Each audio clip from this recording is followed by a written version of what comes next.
আমি ব্যক্তিগতভাবে জাগপার কাছে ভীষণভাবে ঋণী। একটা মাত্র দল, 11 দলের মধ্যে আমরা যখন আসন বন্টন নিয়ে বসেছি, এই একটা দলের পক্ষ থেকে শুধু বলা হয়েছিল আমরা আসনের জন্য আসি নাই, আমরা জনগণের অধিকার কায়েমের জন্য এসেছি। আসন পেলেও আছি, না পেলেও আছি। আমি কৃতজ্ঞতা আদায় করছি এবং চেষ্টা করব বাস্তবে আদায় করার ইনশাআল্লাহ। আল্লাহ তাআলা বলেন, যারা মানুষের ভালো কাজের কৃতজ্ঞতা আদায় করে আল্লাহ তাদের সহযোগিতা আরো বাড়িয়ে দেন। আমরা আশা করি যে আল্লাহ তাআলার পক্ষ থেকে সেই সহযোগিতা আমরা পাবো ইনশাআল্লাহ, এবং পাওয়ার মতো কাজটিও যাতে করতে পারি আল্লাহ যেন তৌফিক দান করেন। এই বাংলাদেশ আমাদের সবার। সরকারি দলে যারা আছেন তারাও আমাদের শত্রু না, তারাও আমাজন থেকে আসেন নাই, তারা এই মাটির মানুষ। আমরা বিশ্বাস করতে চাই রাজনীতি হবে শুধুই মানুষের জন্য, কোনো দল বা গোষ্ঠীর জন্য না। রাজনীতি থেকে প্রতিহিংসার বিষ এবং দুর্নীতির ক্যান্সার। বিকাশ পেমেন্টে 10,000 টাকার বেশি অফার, শপিং চলছে তো। এই দুইটা যদি বিতাড়িত করা না যায় তাহলে অতীতের 55 বছরে এই জাতির ভাগ্যে যা ঘটেছে দফায় দফায়, সামনে হয়তো বা তার চেয়েও খারাপ কিছু ঘটবে। এই দুইটার বিরুদ্ধে আমাদের অবস্থান স্পষ্ট, আপোষহীন। এখানে কোনো টলারেন্স নাই, কোনো আপোষ নেই।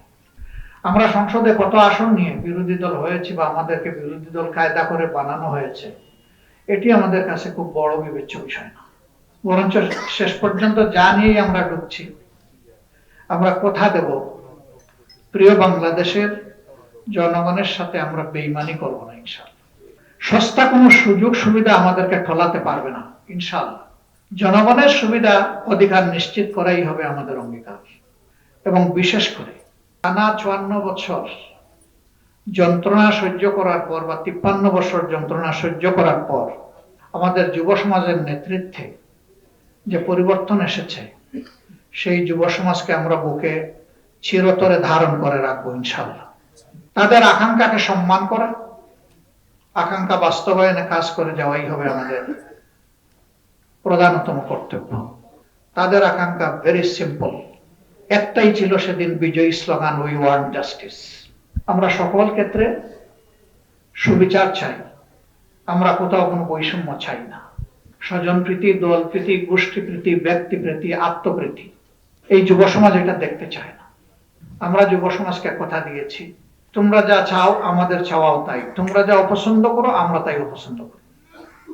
সুতরাং লড়ে যাব একসাথে ইনশাআল্লাহ। আর যুবকরা যে সমাজে সিদ্ধান্ত নেয়, এই সমাজ পরিবর্তন হতে বাধ্য হয়। এমনকি নবী করিম সাল্লাল্লাহু আলাইহি সাল্লামেরও আন্দোলন কিন্তু যুব সমাজের ঘাড়ে ভর করেই সফল হয়েছে। আজকে সেই মক্কা বিজয়ের দিবস, 19 অথবা 20 তারিখ মক্কা বিজয় হয়েছিল, আজকে 19 রমজান। সৌদি আরবে আজকে 20 রমজান চলছে। এই দিনটিতে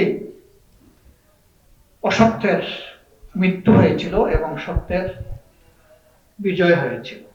জাল হক ওয়া যাহাকাল বাতিল ইন্নাল বাতিলা কানা যাহুকা।